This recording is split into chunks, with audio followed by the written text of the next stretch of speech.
Müdür kolay gelsin. Nasılsın abi? İnşallah başlayacağız.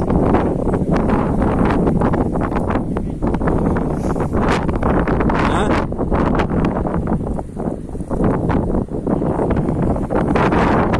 Niye?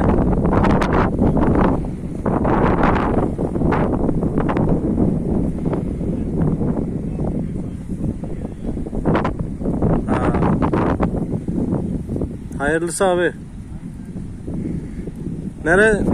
Hangi otele gidiyorsun?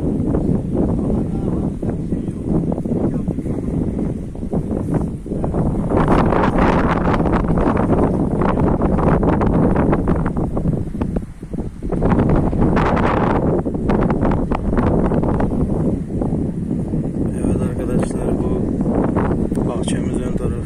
Burası şehir restoranımız.